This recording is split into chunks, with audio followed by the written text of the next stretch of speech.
के 12:30 बज रहे थे। कोल्हापुर में धाराशिव जाने वाली सीनियर कॉलेज के छात्रों की बस जंगल के रास्ते से गुजर रही थी।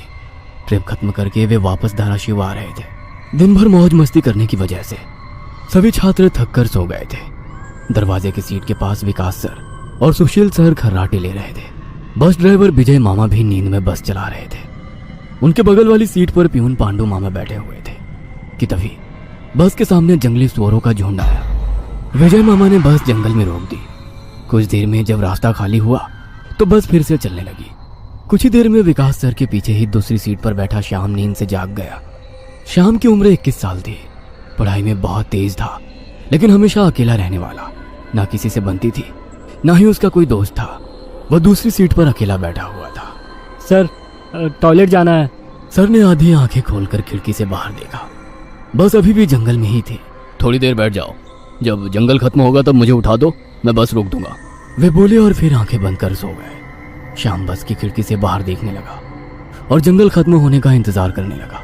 कुछ ही देर में जंगल खत्म हुआ और बस वीरान जगह पर आ गई। उसने विकास सर को जगा दिया और उन्होंने ड्राइवर से बस को रोकने के लिए कहा। जैसे ही बस रुकी, विकास सर बोले, किसी को टॉयलेट होना है तो अभी उतर जाओ, वरना बस सीधे धाराशिव जाकर ही रुकेगी। आवाज सुनकर पिछली सीट पर बैठा श्रीकांत नींद से जाग गया। विकास सर टॉर्च लेकर पहले बस से बाहर उतर गए। उनके पीछे पीछे श्याम और श्रीकांत भी उतरे और वो दोनों अलग अलग झाड़ी के पीछे टॉयलेट करने गए। श्याम टॉयलेट करके वापस आया, लेकिन श्रीकांत अभी भी नहीं आया था कि तभी श्रीकांत जोर से चिल्लाया। उसकी आवाज सुनकर विकास सर और श्याम उसकी ओर भागे, लेकिन तभी श्रीकांत झाड़ी से बाहर आया। क्या हुआ, क्यों चिल्लाए थे? कुछ नहीं सर, चप्पल से होकर कांटा पैर में चुभा। उसकी आवाज सुनकर ड्राइवर और प्यून भी नीचे उतरे थे। वो सब बस में वापस चढ़ने ही वाले थे कि तभी एक बाइक बस के सामने आकर रुक गई। अरे भाई साहब, यहाँ के नहीं हो क्या आप? क्या आपको पता नहीं कि इस रास्ते पर लोगों को हमेशा चकवा लगता है? बाइक चलाने वाला बोला। चकवा नाम सुनकर विकास सर बोले, हाँ पता है, हम बस निकल ही रहे हैं। और वो सब बस में बैठ गए। सर, वो आदमी किस चकवे के बारे में बात कर रहा था? प्यून ने अगली सीट से ही मुड़कर विकास सर से पूछा। हिंदी में चकवा मतलब छलावा, छलावा मतलब भूत। कहते हैं जो लोग रात में सफर करते हुए मरते हैं उनकी आत्मा छलावा बन जाती है। छलावा रात को सफर करते हुए यात्रियों को पकड़ लेता है और उन्हें अपने गंतव्य स्थल तक पहुंचने ही नहीं देता। वो बस उन्हें उसी जगह पर घुमाते रहता है। कितना भी भाग लो या फिर गाड़ी तेज भगाओ, आप उसी जगह पर आ पहुंच जाओगे जहां आपको छलावा ने पकड़ लिया था। या फिर वो लोग रास्ते से भटक जाएंगे और उस जगह पहुंच जाएंगे जहां पर छलावा उन्हें ले जाना चाहता है, विकास सर ने बताया। इसके बाद ड्राइवर बोला, और यात्री रात भर उसी जगह पर बार बार घूमते हैं। वो तब तक रास्ता भटकते हैं जब तक सूरज ना उगे। जैसे ही सूरज उगता है उनकी ताकत कम हो जाती है। मेरे कुछ ड्राइवर दोस्त हैं, उनको भी छलावे ने पकड़ लिया था। कहते हैं छलावा बस उन्हीं यात्रियों को पकड़ता है जो थके हुए होते हैं, क्योंकि उन पर हावी होना बहुत आसान होता है ना। फिर तो छलावा बहुत ही खतरनाक है। प्यून घबराते हुए बोला, अरे कुछ खतरनाक नहीं है, ये सब अंधविश्वास है। ड्राइवर जब थक जाता है तो रात में उसे रास्ता समझना मुश्किल हो जाता है, इसलिए उसे भ्रम हो जाते हैं और वो रास्ता भटकता है। इसे ही अनपढ़ लोगों ने भूत यानी चकवा या छलावा का नाम दिया है, विकास सर बोले। ये सभी बातें श्याम और श्रीकांत सुन रहे थे। नहीं सर, छलावे होते हैं और कुछ छलावे तो जानलेवा भी होते हैं। मेरे दादाजी को छलावे ने इतना परेशान किया था कि मरते मरते बचे थे। रात को जितने भी एक्सीडेंट होते हैं उनमें से कुछ ना कुछ एक्सीडेंट छलावे के कारण ही होते हैं। वो रात के बेरहम शिकार होते हैं। यात्रियों की थकान और डर ही उनकी ताकत होती है। शिकारियों की तरह ही वे यात्रियों को डराते हैं, भगाते हैं और उनकी जान लेकर उनका शिकार करते हैं। हमें बस इतना पता चलता है कि कार एक्सीडेंट में उनकी मौत हो गई है, लेकिन मौत का कारण छलावा ही होता है सर। श्याम ने डरावनी आवाज में कहा। सर, इस का कुछ मत सुनो, इसकी बुआ राइटर है, उन्हीं से सुनी होंगी ये बातें। और राइटर लोगों का तो काम ही होता है बातें बनाना, उसी से तो उनका घर चलता है। पिछली सीट पर बैठे श्रीकांत ने कहा, श्रीकांत चुप हो जाओ और सो जाओ, उन्होंने डांटते हुए कहा। और उसके बाद सभी लोगों ने आंखें बंद कर ली और सो गए। कुछ समय बीता। श्याम अभी भी जाग रहा था और खिड़की से बाहर देख रहा था। बस किसी जंगल के बीचों बीच से गुजर रही थी कि तभी उसने देखा कि रास्ते के किनारे एक बंद पड़ी चाय की टपरी है।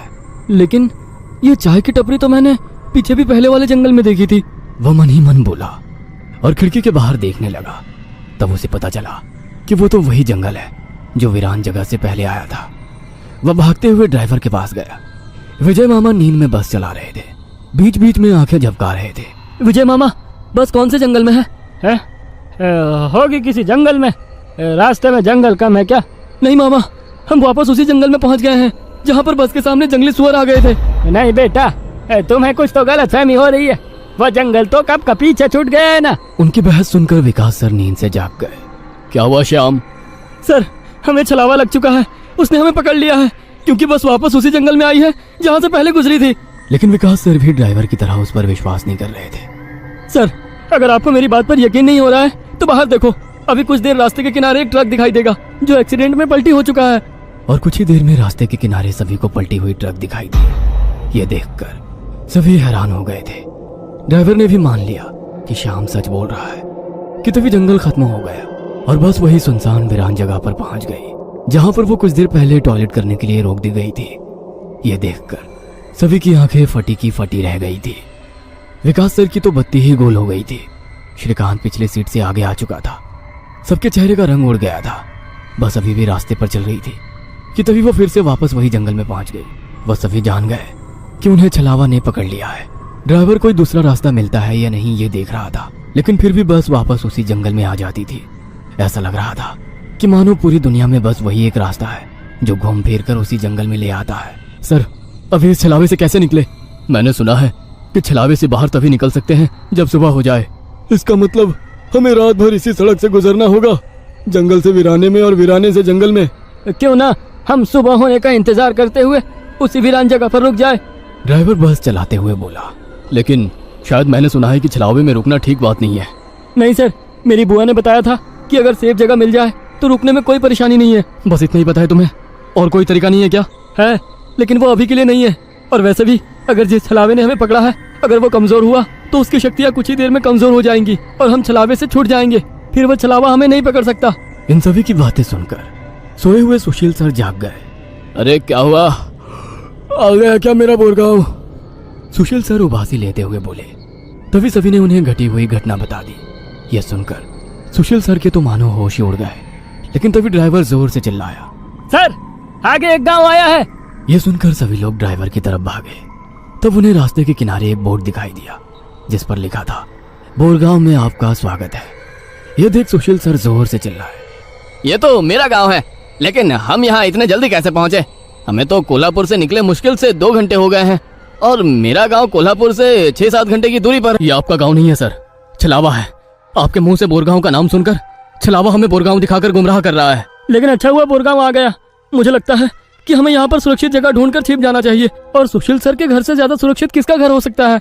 लेकिन सर, छलावे में एक जगह पर रुकना खतरे से खाली नहीं है और छलावा खुद में ही खतरा है।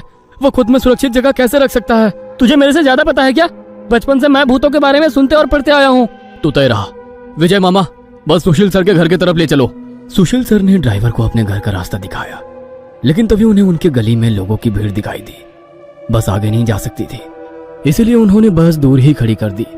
भीड़ में खड़े लोग जोर जोर से रो रहे थे और भीड़ का रुख सुशील सर के घर की तरफ ही था। भीड़ के रोने की आवाज सुनकर वे सभी लोग डर गए। सुशील सर बस से उतरे और भीड़ में घुस गए। उनके पीछे पीछे सभी भीड़ में घुस गए। वह सभी भीड़ को चीरते हुए सुशील सर के घर के सामने जा पहुंचे और आगे का नजारा देख उनकी रूह कांप उठी, क्योंकि जमीन पर खून से लथपथ 4 लाशें पड़ी हुई थी और वो लाशें थी सुशील सर के बीवी बच्चे की और उनके माता पिता की। उन सभी की किसी धारदार हथियार से गला काटकर हत्या कर दी गई थी। खुद के परिवार की लाशें देखकर सुशील सर का दिल सहम गया और वो रो पड़े। ये क्या हो गया? किसने मारा उन्हें? उन्होंने रोते हुए एक आंख वाले बूढ़े आदमी से पूछा, आज तुम्हारे बीवी ने चाकू से तुम्हारे बच्चे का और तुम्हारे माता पिता का गला चीरकर उन्हें मार डाला और फिर खुद का गला काटकर खुदकुशी कर ली। क्या? लेकिन क्यों? उसने ऐसा क्यों किया? अरे तुमने ही उसे ऐसा करने पर मजबूर किया होगा, वरना वो तो बहुत ही समझदार और नेक दिल इंसान थी। क्या? शादी के इतने सालों बाद भी मैंने उसे कभी रुलाया नहीं है और आप मुझ पर इल्जाम लगा रहे हैं? तुमने ही उसे ऐसा करने पर मजबूर किया है। ये लो चाकू और अपनी जान देकर अपने गुनाह का प्रायश्चित कर लो। वैसे भी तुम अकेले इस दुनिया में जीकर क्या करोगे? खुद की जान दे दो, वरना उनकी आत्मा को कभी शांति नहीं मिलेगी। न जाने सुशील सर को क्या हुआ। वो उस आदमी की बातों में आ गए। ऐसा लग रहा था कि वो उसकी बातों से वश में आ गए थे। उन्होंने वो चाकू अपने हाथ में लिया और रोते हुए बोले, हाँ हाँ, मैं प्रायश्चित करूंगा, मैं अपनी जान दूंगा। वैसे पास खड़े ड्राइवर ने उन्हें रोका।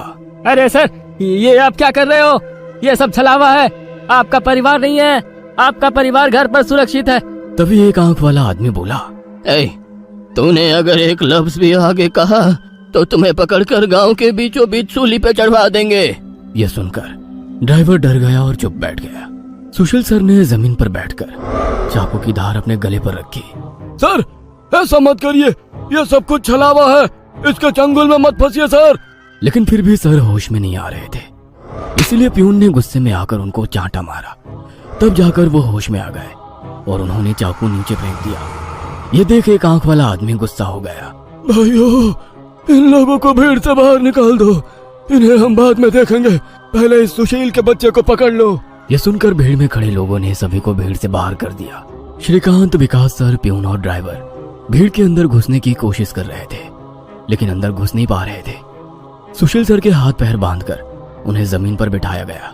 सुशील सर अपनी जान की भीख मांग रहे थे। मुझे कोई बचाओ, विकास सर, पांडु मामा, मुझे प्लीज बचाओ, मुझे बचाओ। वो चिल्ला रहे थे कि तभी एक आंख वाले आदमी ने चाकू से सुशील सर का गला काटा और उनका सर धड़ से अलग कर दिया। उसने उनका सर हाथ में पकड़ा और भीड़ के बाहर हवा में फेंक दिया। वो सीधे श्रीकांत और श्याम के सामने आ गिरा। वो दोनों चीखे। तब एक आंख वाला आदमी बोला, भाइयों, इन शहरी लोगों ने सुशील को बचाने की जरूरत की है, उन्हें भी पकड़कर उनका गला काट दो। वैसे भीड़ में खड़े लोग इन सब लोगों की तरफ मुड़े। वो गुस्से से इनकी तरफ देख रहे थे। तभी उन्हें बस के हॉर्न की आवाज आई। जल्दी से भागो, जल्दी करो। कुछ ही दूर बस में बैठे ड्राइवर मामा चिल्लाए। उनकी आवाज सुनते ही श्याम, श्रीकांत, विकास सर और प्यून बस की तरफ भागे। भीड़ उनका पीछा कर रही थी। ये सभी लोग जैसे तैसे बस में चढ़ गए। गांव वालों ने बस पर पथराव किया। बस के कांच टूटकर बच्चों के शरीर में उसके टुकड़े घुस गए, लेकिन उसमें से कोई भी नींद से जागा नहीं था, क्योंकि वो सब छलावे के प्रभाव से मोहित होकर सो गए थे। श्याम, विकास सर और श्रीकांत के शरीर में भी कांच के टुकड़े घुस गए थे। कुछ लोग बस के सामने खड़े होकर रोड से बस को तोड़ रहे थे कि तभी ड्राइवर ने उन पर बस चढ़ा दी और बस वहां से चल पड़ी। जैसे तैसे बस गांव से बाहर आ गई। हर कोई अपने शरीर से कांच के टुकड़े निकालने में लगा हुआ था। श्रीकांत अपने हाथ में घुसा कांच का टुकड़ा निकाल रहा था कि तभी प्यून वहां पर आया। भतीजे, रुक, मैं निकालता हूँ, वो बोला, क्योंकि श्रीकांत उनकी बहन का बेटा था। बस फिर से वापस जंगल में आ गई थी। न जाने कब वो छलावा उन्हें अपने गिरफ्त से छोड़ने वाला था। सुशील सर की अभी अभी मौत हो चुकी थी। हर कोई घबराया हुआ था। श्याम, अब बताओ हम क्या करें?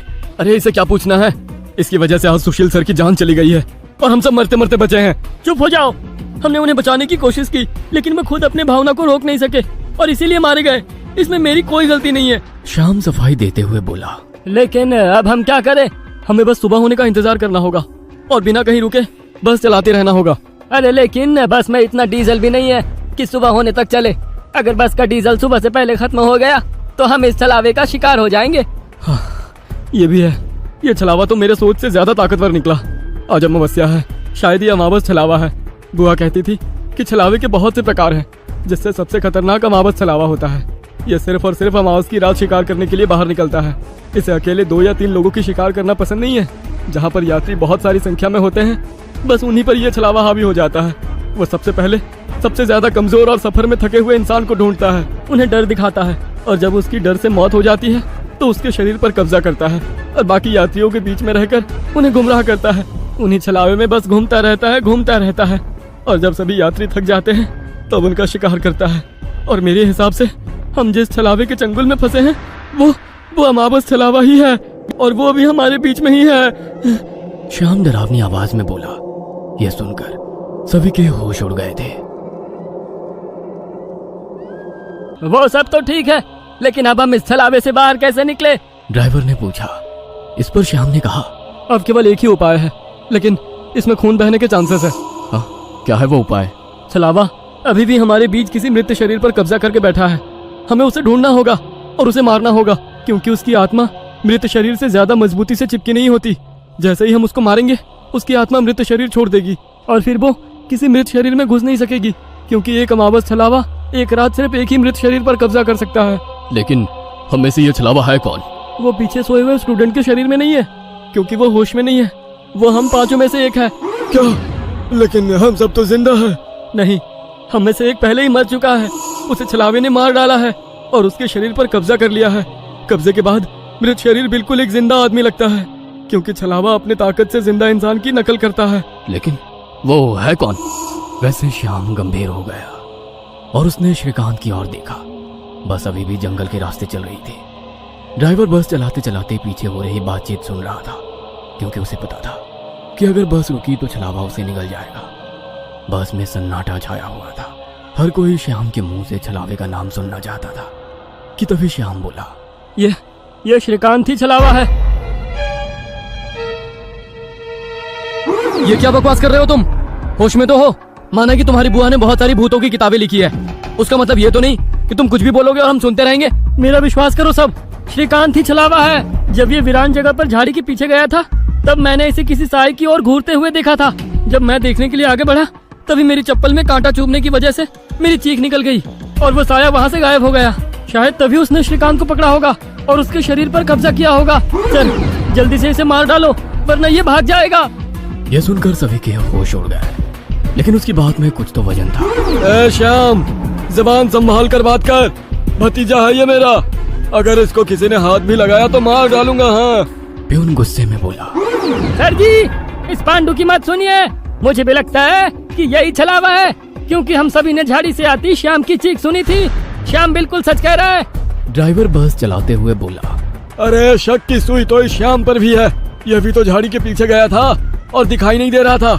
ऊपर से यह विकास हम दोनों की नजर से दूर था। शायद इसे ही छलावे ने बस के नीचे खींच लिया और वहीं मार डाला। तो ये दोनों क्यों नहीं हो सकते छलावा? प्यून ने कहा। अरे मैं जिंदा हूँ, मैं छलावा नहीं हो सकता। श्याम ने कहा, हाँ हाँ, और ये श्याम हमारी कब से मदद कर रहा है। ये छलावा होता तो हमारी मदद क्यों करता? अब बचे तुम तो ड्राइवर के बाजू में ही थे, इसलिए ये श्रीकांत ही छलावा है। विकास सर जोर से बोले, अरे सर, इस पे उनको छोड़ो। अब सीट के नीचे से रॉड निकालो और उस छलावे का सर फोड़कर मार डालो। ड्राइवर बस चलाते हुए बोला। यह सुनकर श्रीकांत डर के मारे प्यून के पीछे छिप गया। विकास सर ने सीट के नीचे से लोहे की रॉड निकाली। प्यून ने उन्हें रोकने की कोशिश की, लेकिन विकास सर ने उन्हें धक्का मारा और रॉड श्रीकांत के सर पर मारी। लेकिन श्रीकांत वहां से हट गया और नीचे गिर गया। वो रॉड से दूसरा हमला करते कि तभी प्यून ने पीछे से रॉड पकड़ी और विकास सर के हाथों से रॉड खींचकर उन्हें खिड़की पर धकेल दिया और उनके सर में रॉड दे मारा। विकास सर हाथों से सिर पकड़कर वहीं तड़पते रह गए। उनके सर से खून निकल रहा था और कुछ ही देर में उन्होंने अपना दम तोड़ दिया। यह देख श्याम चिल्लाया, विजय मामा, जल्दी से पीछे आइए, इन दोनों ने विकास सर को मार डाला। यह सुनकर ड्राइवर ने बस बीच जंगल में रोक दी और वो पीछे भागते हुए आया। उसने प्यून के हाथों से रॉड छीना और उसे धक्का दे दिया। तुम नहीं सुनोगे, इसलिए पहले मुझे तुम्हें ही मारना होगा। ड्राइवर गुस्से में प्यून से बोला और वो प्यून के सर पर रॉड से हमला करता कि इससे पहले ही प्यून ने कांच का नुकीला टुकड़ा तोड़कर ड्राइवर के पेट में घोंप दिया। ड्राइवर जोर से चिल्लाया और नीचे गिर गया कि तभी बस के बाहर से भीड़ की आवाज सुनाई देने लगी। रास्ते के बीचों बीच बस लगाई है इन्होंने। कोई तेजी से चलती गाड़ी इस बस से टकराई तो क्या होगा? बाहर निकालो इन लोगों को और सजा दो इन्हें, सजा दो। बस के बाहर से आवाज आई और बस पे पथराव होने लगा। प्यून आगे की तरफ भागते हुए गया तो देखा कि 5-6 लोग बस पर पथराव कर रहे हैं। लोग गुस्से से चिल्लाने लगे, बाहर निकलो बुज़दिलो, अंदर क्यों छुप कर बैठे हो? अरे क्या हुआ भाइयों, आप ऐसा क्यों कह रहे हो? प्यून चीख कर उनसे पूछ रहा था, लेकिन कोई भी उसकी तरफ ध्यान नहीं दे रहा था। तभी श्याम श्रीकांत से बोला, ये लोग सिर्फ छलावा है। हम जंगल में रुके हुए हैं, इसलिए हम मुसीबत में पड़ चुके हैं। विकास सर और ड्राइवर दोनों मर चुके हैं, फिर भी हम छलावे से बाहर नहीं निकले। इसका मतलब छलावा अभी भी हमारे बीच में है और वो छलावा तुम्हारा मामा है। यह सुनकर श्रीकांत की आंखें फटी की फटी रह गई। नहीं, ऐसा नहीं हो सकता। अरे ऐसा ही है श्रीकांत, तुमने देखा कि किस तरह से तुम्हारे मामा ने विकास सर और ड्राइवर की जान ली। वो उन्हें सिर्फ घायल भी तो कर सकता था, लेकिन नहीं, उसने उनकी जान ली। अब तो अपने मामा प्रेम से बाहर आओ श्रीकांत और देखो उस आदमी को, वो तुम्हारा मामा नहीं छलावा है। यह सुनकर श्रीकांत सोच में पड़ गया। श्रीकांत, लोग अभी बस के कांच तोड़कर अंदर आ जाएंगे और हमारी जान ले लेंगे। इससे पहले हमें यहाँ से निकलना होगा। मैं बस को यहाँ से निकालता हूँ और तुम इस छलावे को पीछे बुलाकर इस कांच के टुकड़े से घोंप दो। छलावा मर जाएगा और हमारी जान बच जाएगी। श्याम बोला और ड्राइविंग सीट की तरफ निकल पड़ा। लेकिन तुम्हें ड्राइविंग आती है क्या? अरे मेरे मामा की ट्रैवल एजेंसी है, इसलिए मैं बस पहले ही चलाना जानता हूँ। उसने कहा और ड्राइविंग सीट पर जा बैठा। उसने बस चालू की और बस चलाने लगा। पियून पीछे श्रीकांत के पास जा पहुंचा। श्याम बहुत ही मन लगाकर बस को भगा रहा था कि तभी उसे पियून की चीख सुनाई दी। उसने मिरर में देखा तो पियून गले में हाथ लगा के नीचे गिर गया। श्रीकांत के हाथ में खून से सना कांच का टुकड़ा था। उसने अपने ही मामा को गला काट कर मार डाला था। श्रीकांत श्याम के पास आया। श्याम ने बस रोक दी। मैंने छलावे को मार डाला। ये सुनकर श्याम जोर जोर से हंसने लगा और उसकी आंखें लाल हो गई और वो डरावनी आवाज में बोला, लेकिन छलावा तो मैं हूँ। यह सुनकर श्रीकांत के तो होश उड़ गए। अरे चौंक क्यों रहे हो? मैं ही छलावा हूँ। जंगल में जब बस के आगे सुअरों का झुंड आया था तभी मैं बस में घुस गया था। मैंने बस में सबसे कमजोर और थका हुआ यात्री चुना। ये श्याम थकान के कारण गहरी नींद में सो गया था। मैंने इसे जगाया और मेरा असली रूप दिखाया। मेरा डरावना रूप देखकर ये उसी वक्त सीने पर हाथ लगाते हुए मर गया। मैंने तुरंत इसके शरीर पर कब्जा कर लिया। तभी मैंने जाना कि पिछली सीट पर बैठा एक लड़का, मतलब कि तू, आधी नींद में था और टॉयलेट जाने के विचार में था, और मैंने अपना खेल शुरू कर दिया। मैंने बस में बैठे सभी को छलावे की कहानी सुनाकर डरा दिया, क्योंकि डर ही मेरा सबसे बड़ा हथियार है। मैंने जानबूझकर तुम सबको गुमराह किया और सुशील सर के गांव ले गया और तुम्हें छलावे में रुकने के लिए मजबूर किया और सुशील सर की जान ली। मैंने ही विकास सर, तेरा मामा और ड्राइवर को एक दूसरे से लड़ाया ताकि वो आपस में लड़ कर मर सके, और आखिर मैंने तुम्हारे हाथों से ही तुम्हारे मामा का खून करवाया। ऐसा कहकर वो हंसने लगा। यही मेरा खेल यानी कि शिकार थी। तूने अपने ही मामा की जान ली, उस मामा की जिसने तुम्हें बचाने के लिए अपने जान पर खेलकर 2 आदमियों की जान ली। अब तुम्हारा जी कर क्या फायदा? यह सुनकर श्रीकांत की आंखों में आंसू आ गए। उसे अपनी गलती का एहसास हो गया। श्रीकांत, आओ बैठ जाओ इस ड्राइविंग सीट पे और ठोक दो इसे किसी पेड़ पे। ले लो खुद की और इन सभी यात्रियों की जान। छलावा श्रीकांत की आंखों में देखकर बोला। शायद उन लाल आंखों का जादू श्रीकांत पे हो रहा था। वो छलावे की बातों में आ गया था, जैसे सुशील सर आ गए थे और खुद की जान लेने के लिए तैयार हो गए थे। शायद श्रीकांत को अपने किए का पछतावा हो रहा था और वो छलावे की बात मानने वाला था कि तभी श्रीकांत ने अपने आंसू पोंछे और वो जोर से चिल्लाया, मामा! छलावे को पीछे पैरों की आहट सुनाई दी और उसने मुड़कर देखा कि तभी पियून ने लोहे का रॉड छलावे के सर पे दे मारा और उसके सर पर 4-5 बार हमला कर उसका सर कुचल दिया। तुम्हें क्या लगा खेल केवल तुम ही खेल सकते हो? अरे मैंने तो तुम्हें तभी पकड़ लिया था जब तुम विकास सर और ड्राइवर की मौत देखकर मुस्कुरा रहे थे। तुम अपनी खुशी छुपा नहीं पाए। तब मेरे दिमाग में तुम्हारी बातें आई। जानबूझकर तुमने हमें गुमराह करके छलावे में रोका और तुम्हारी वजह से सुशील सर की जान गई। तुमने मुझ पर ही छलावा होने का इल्जाम लगाया, हाँ, और मेरे मामा विकास सर और ड्राइवर के बीच आग लगा दी और बाद में तुमने मुझे ही मेरे मामा को मारने के लिए कहा। और हद तो तब हो गई जब तुमने कहा कि तुम्हारे मामा की ट्रैवल एजेंसी है, जबकि श्याम का मामा तो हमारे कॉलेज के बाहर गोलगप्पे का ठेला लगाता है। श्रीकांत ने अपने मामा के हाथों से लोहे की रॉड ली और छलावे से बोला, अब तुम चैन से शिकार करने के लिए अगले अमावस की रात का इंतजार करो, क्योंकि आज तुम खुद शिकार हो गए हो।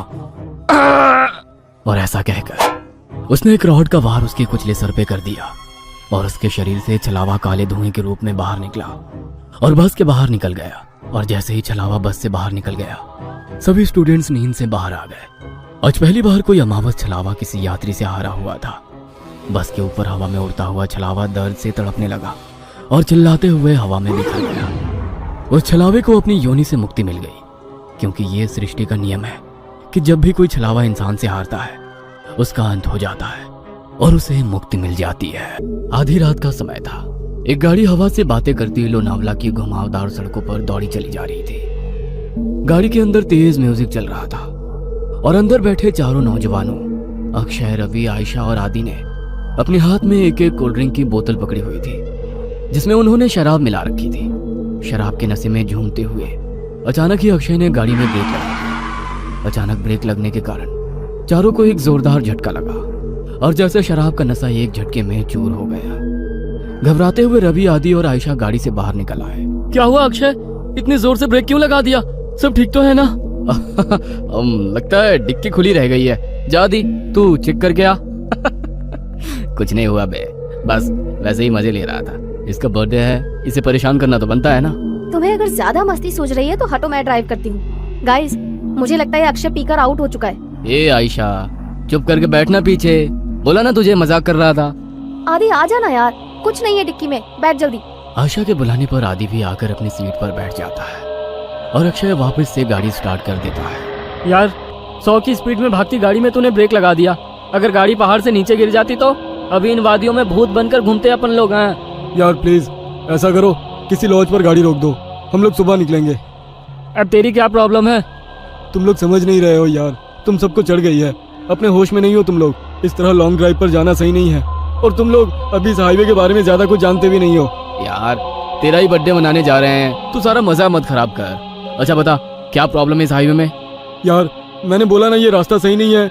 यहाँ के लोकल्स का कहना है कि आगे पहाड़ी पर अक्सर रात में एक्सीडेंट होते हैं। क्या बकवास है ये? एक्सीडेंट किस रोड पर नहीं होते हैं? हाँ, इसमें क्या नई बात है? होते हैं, सब जगह होते हैं, लेकिन यहाँ पर वजह कुछ और होती है। बस तू यू टर्न लो और पीछे चलो। अब तो तूने चैलेंज कर दिया भाई को, अब गाड़ी नहीं रुकने वाली। आदि के लाख रिक्वेस्ट करने पर भी अक्षय ने फिर से गाड़ी का गियर बढ़ाया और एक बार फिर से उनकी गाड़ी हवा से बातें करने लगी। आदि की बातें भूलकर बाकी के दोस्त भी अंग्रेजी गाने की धुन पर आंख बंद करके थिरक रहे थे, लेकिन आदि अभी भी अक्षय के साथ आगे की सीट पर थोड़ा सिकुड़ा सहमा सा बैठा हुआ था। रात का सन्नाटा हर गुजरते पल के साथ गहराता जा रहा था। रात के तकरीबन 2 बज गए थे। पीछे की सीट पर बैठे बैठे रवि अब झपकियां लेने लगा था। तभी एक बार फिर से अक्षय ने जोरदार ब्रेक लगा दिया तो गाड़ी जाकर सड़क किनारे लगे पेड़ से जा टकराई। अक्षय, तुम्हारा दिमाग खराब हो गया क्या? ये क्या मजाक लगा रखा है बार बार? अब तुम चुपचाप ड्राइविंग सीट से उतरो, नहीं तो अच्छा नहीं होगा। अरे यार, कोई मजाक नहीं है। मेरी गाड़ी के सामने अभी अभी ना जाने कहां से एक लड़की आ गई थी। अच्छा, तो अब कहाँ गई वो लड़की? मुझे तो यहाँ कोई लड़की नजर नहीं आ रही। मेरा यकीन करो आयशा, गाड़ी के सामने एक लड़की थी, उसे देखकर ही मैंने ब्रेक लगाया तो गाड़ी डिसबैलेंस होकर इस पेड़ से जा टकराई। ट्रस्ट मी, मैं कोई मजाक नहीं कर रहा। रात के 2 बज रहे हैं, इतनी रात को इस सुनसान सड़क पर कोई लड़की क्यों घूमेगी? और अगर तुम्हारी बात मान भी ले कि यहाँ कोई लड़की थी, तो अब वो लड़की कहाँ है? आदि, तुम तो अक्षय के साथ ही बैठे थे ना, तुम्हें कोई लड़की दिखाई दी? मुझे तो कोई लड़की दिखाई नहीं दी। पता नहीं अक्षय क्या कह रहा है। मुझे कुछ समझ में नहीं आ रहा है यार, लड़की अचानक कहाँ गायब हो गई? समझ लो हमारा एक्सीडेंट होते होते बचा है अभी। आदि, आयशा और अक्षय गाड़ी से नीचे उतरकर बातें कर रहे थे और रवि सब कुछ अनसुना करके चैन की नींद सो रहा था। इसे देखो, अभी गाड़ी खाई में गिर जाती तो ये सोते सोते कुंभकर्ण ऊपर पहुंच जाता। इसीलिए बोलती हूँ, लिमिट में पिया करो। अब तो सही कह रही है, शायद मुझे चढ़ गई है। मैं पीछे बैठता हूँ, अब तू ड्राइव कर ले। ना बाबा ना, अब तो मेरी आंखें नींद से भरी हो रही हैं। तू ही चला गाड़ी, लेकिन अब ध्यान से चलाना। अक्षय एक बार फिर से ड्राइविंग सीट पर बैठ गया और आयशा पीछे बैठकर झपकियां लेने लगी। कुछ देर बाद, यार आदि, मुझे ऐसा लग रहा है हम बार बार उसी रास्ते पर आ रहे हैं। सब गोल गोल घूम रहा है यहाँ, वही पेड़ वही पहाड़। मुझे सच में चढ़ गई है क्या यार? तू एक बार लोकेशन चेक करना। भाई पहाड़ एक जैसे ही होते हैं, इसमें क्या अलग होगा? आदि अपना मोबाइल निकालता है, लेकिन मोबाइल में कोई नेटवर्क ही नहीं आ रहा था। यार मेरे फोन में नेटवर्क ही नहीं है। तभी अक्षय को गाड़ी की लाइट्स में सामने एक आदिवासी पहनावे वाली लड़की दिखाई देती है। लगता है मुझे फिर से वहम हो रहा है। अगर अब मैंने ब्रेक लगाया तो ये सब मिलकर मुझे ही पहाड़ से नीचे फेंक देंगे। अक्षय लड़की की ओर गाड़ी बढ़ाने लगता है। अरे तुझे दिखाई नहीं दे रहा? सामने कोई लड़की है, उसे गाड़ी से उड़ा ही देगा क्या? आदि की बात सुनकर अक्षय लड़की से कुछ दूरी पर ही गाड़ी रोक देता है। अक्षय, अचानक ये लड़की कहाँ से आ टपकी? चुपचाप गाड़ी आगे बढ़ा, मुझे कुछ ठीक नहीं लग रहा है, बाहर मत निकलना। अरे यार, बहुत घबराई हुई लग रही है और रात भी हो रही है। देखने तो देख क्या बात है। मैं बोल रहा हूँ ना, ये रास्ता सही नहीं है यार, यहाँ पर अक्सर लोगों को छलावा लग जाता है। तो फिर शुरू हो गया। तभी वो लड़की दौड़ते हुए उनकी गाड़ी के पास आ जाती है। मुझे भूलनपुर तक छोड़ दो साहब, आपकी बड़ी मेहरबानी होगी। क्या बात है, डरी हुई क्यों लग रही हो? साहब, वो लोग मेरे पीछे लगे हैं, आप बस जल्दी से यहाँ से चलो, नहीं तो कुछ भी हो सकता है। लड़की की बात सुनकर अक्षय गाड़ी का दरवाजा खोल देता है और लड़की आकर आयशा के बगल में बैठ जाती है। आपका बहुत बहुत शुक्रिया साहब। आज तो मैं बाल बाल बची हूँ। आपको पता नहीं है साहब, इतनी रात गए इधर निकलना सही नहीं है। यहाँ रात गए अपने शिकार की तलाश में छलावा घूमता है। कहते हैं जिसके ऊपर छलावा की नजर पड़ जाए फिर वो नजर बांध देता है। उसके बाद आप वही देखोगे जो वो आपको दिखाएगा। लेकिन तुम भाग क्यों रही थी? कौन था तुम्हारे पीछे? साहब मैं छलावा की पकड़ में आ गई थी। बड़ी मुश्किल से अपनी जान बचाकर भागी हूँ। लड़की अभी अपनी कहानी सुना ही रही थी कि सामने से कुछ लोग मशाल लेकर सड़क के बीचों बीच खड़े हो जाते हैं। अरे ये लोग ऐसे सड़क घेर कर क्यों खड़े हो गए हैं? कौन है ये लोग? ओ शिट, हॉर्न बजा जल्दी। इन लोगों पर हॉर्न का कोई असर नहीं पड़ रहा यार। एक तो घुरे जा रहे हैं और अपनी जगह से टस से मस तक नहीं हो रहे हैं। मुझे तो बहुत गुस्से में लग रहे हैं। क्या करूं? पतली सी सड़क है, अगर ये सामने से नहीं हटे तो गाड़ी रोकनी पड़ेगी। गाड़ी रोकते ही कहीं इन्होंने हम पर हमला कर दिया तो? साहब ये आदमी नहीं है, आप बस गाड़ी मत रोकना। अगर इन्होंने हमें पकड़ लिया तो अच्छा नहीं होगा, हम में से कोई नहीं बचेगा। क्या मतलब है तुम्हारा? मैं उन पर गाड़ी चढ़ा दूं? नहीं नहीं, ये मुझसे नहीं हो पाएगा। अक्षय की गाड़ी धीरे धीरे उस भीड़ के नजदीक पहुंच रही थी। भीड़ में खड़े लोगों के हाथों में जलती हुई मशाल और लाठी डंडे दिखाई पड़ रहे थे। इसके साथ ही उनके चेहरे पर गुस्सा भी साफ साफ देखा जा सकता था। जैसे ही गाड़ी उस भीड़ के नजदीक पहुंचने को हुई, अचानक ही अक्षय को दाईं ओर एक मोड़ दिखाई दिया और उसने गाड़ी उधर ही घुमा दी। अब गाड़ी उस सुनसान रास्ते पर दौड़ती चली जा रही थी। अचानक ही आयशा की नींद टूट जाती है। अरे यार ये लड़की कौन है और ये कहाँ आ गए हम लोग? यार आयशा, हम अपनी आंखों से छलावा देखकर आ रहे हैं। बस लास्ट मोमेंट पर अक्षय ने इस रोड पर गाड़ी घुमा ली, नहीं तो पता नहीं आज क्या होता। मुझे तो अभी तक सोच सोच कर ही घबराहट हो रही है। ये सब हमारे साथ क्या हो रहा है? मुझे कुछ समझ नहीं आ रहा। हम लोग अभी एग्जैक्टली है कहाँ, कुछ पता है?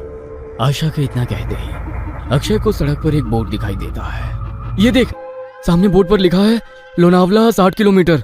लो, हम तो बस 1 घंटे में लोनावला पहुंचने वाले हैं। लेकिन लोनावला पहुंचने में तो 8 घंटे लगते हैं ना। इतनी जल्दी हम लोग लोनावला कैसे पहुंच सकते हैं? आखिर ये कौन सा रोड है जो इतनी जल्दी वहाँ पहुंचा रहा है? वेट, मुझे ऐसा क्यों लग रहा है कि हमारी ये ट्रिप कुछ अनयूजुअल सी हो गई है। रवि सोए ही जा रहा है, इतना कुछ हो गया लेकिन इसकी नींद ही नहीं खुल रही है। आधी रात को तुम्हें ये लड़की मिल जाती है, फिर ये पता नहीं कौन सा नया रास्ता मिल जाता है, और अब तुम कह रहे हो लोनावला बस 60 किलोमीटर बचा है। I can't believe it. कुछ तो गड़बड़ हो रही है हमारे साथ। क्या यार आयशा, तू तो मजे से नींद में झपकियां ले रही थी ना। अगर तूने वो मशाल और हथियार वाले लोग देखे होते तो तुझे भी यकीन हो जाता।